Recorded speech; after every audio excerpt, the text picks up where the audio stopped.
I'd like to introduce you to something new today. This is hulled white corn. It's Iroquois brand, and it's actually from the Iroquois people here in the area. Actually, they go by the name of Ganad. I don't know if I can say it right. Ganondagan, and they grow this corn, and it's an original corn that's been non-breeded over the years. You know, not all corn is GMO, but even before it was GMO, it had already been crossbred to be sweeter and yellower and all these different things. This is the original corn from 10,000 years ago, and it comes out more like a bean. I want you to see what I've got here. I've been soaking this for 2 days. It takes a very long time for this corn to soak and be prepared for. Even soaking it for 2 days, it's still going to take an hour and a half minimum of cooking time. And typically that's how long it takes in the pressure cooker just to get it able to be eaten. If it was to be cooked without the pressure cooker, I would be cooking this all day. See that? It's very interesting. And when it cooks up, it kind of pops open, splits open, and it has the texture of beans. It's like a big old pinto bean. And I want to show you what it looks like coming out of the bag. Hang on. Here you go. And that's what it looks like when it comes out of the bag. It's a little bit smaller. You can see how it's swollen from having soaked it. But I really enjoy the taste. It has sort of an earthy popcorn-like taste to it, and I enjoy it. And I buy this directly from the Indians in our area, the Native Americans, out of Victor, New York. And I'm able to go and get it. And then there's a recipe on the back that I enjoy this recipe too. I soaked about 1 cup of corn, and that creates 2 cups of cooked corn. I'm using some pinto beans that I've cooked. I'm using 1 can of tomatoes, 1 carrot, 2 stalks of celery. I'm not using parsnips. I have some in the fridge. I'm just not a big fan of parsnips, so I'm not putting them in. Some winter squash. I don't use the oil. I will use 1 onion, the garlic, basil, cumin, and I'm not using my vegetable stock. I have it in the cupboard, but I don't need it right now. I'm just gonna, what I'm going to do is chop all this up. I've got everything ready to go. I'm going to dice it up, and I will then saute it in the pot before I add everything else. Before I add the beans, this will be cooked before I add that. I saute the vegetables, and then I add the water, and that'll give it all the flavor it needs. So that's what we're having for dinner today, and it's tasty. Now, if that looks good to you, they call it Three Sisters stew because the Native Americans grew corn, beans, and squash together because they complemented each other in the soil. They nourished one another, and they protected one another when they grew together, and they called them the Three Sisters. And so it's a Three Sisters stew because it has the squash, the corn, and the beans. I'm curious as to what kind of beans would have been native to North America, especially up in near the Finger Lakes and the Great Lakes. I don't know what kind of beans would have grown indigenously here originally. It doesn't seem like it would have been pinto beans. I associate that with South America, but I don't know. Be curious to find out. But I'm going to cook this. But this I was gonna say, if you don't have the dried corn like I have, you can use regular corn in place of it, and it still makes a delicious stew. All right, I'm going to get cooking. It takes a while to pull this together just because of all the cooking. So I'm starting it at lunchtime, and it'll be ready by dinner time.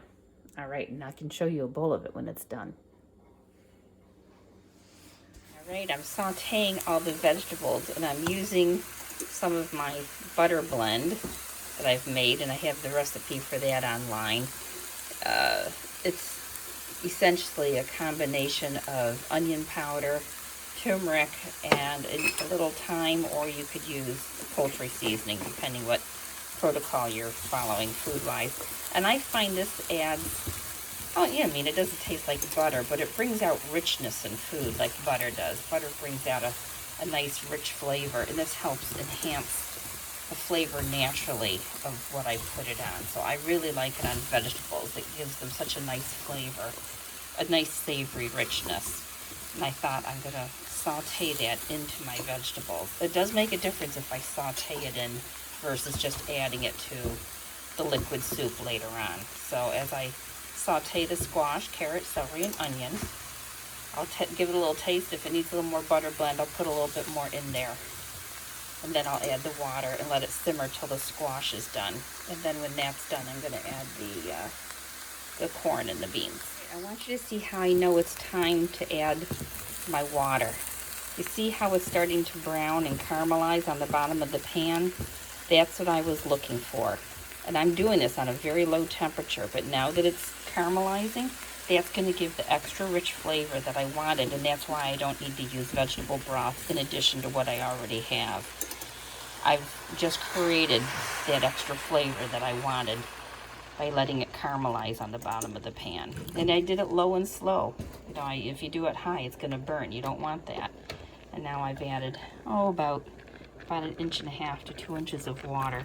And that's going to loosen up that caramelization on the bottom and give it a rich broth without having to use an extra stock or broth. I mean, you could always use that if you have it because it will add more flavor. But, you know, I'm trying to be a little bit careful in how much I use right now because I want to stay home. I don't want to have to run to the store for stuff. I'm staying here, and this is how we make do with what we have and how we make it better.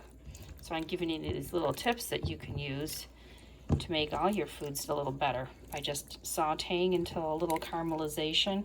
Then when you add your liquid, you get the extra flavor. And see, look how nice and brown that is. That's given a nice color to the broth.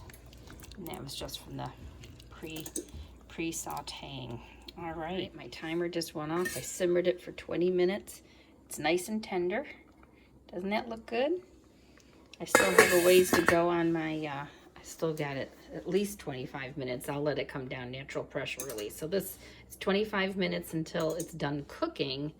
It turns off, and then I'll let the pressure naturally release, and that'll take about 20 minutes. So about 45 minutes till the corn and beans are done. So we'll see, we'll add those when to come down. And here's my beans that I put in the top. They were actually a container of frozen beans, and I put the frozen container of beans on the top, and I figured it would thaw, which it did. Oops, pulling that out. Just draining some of that liquid out of there. And there's the corn down underneath. Let's see how that's doing. I sure hope it's tender, because that was a whole hour.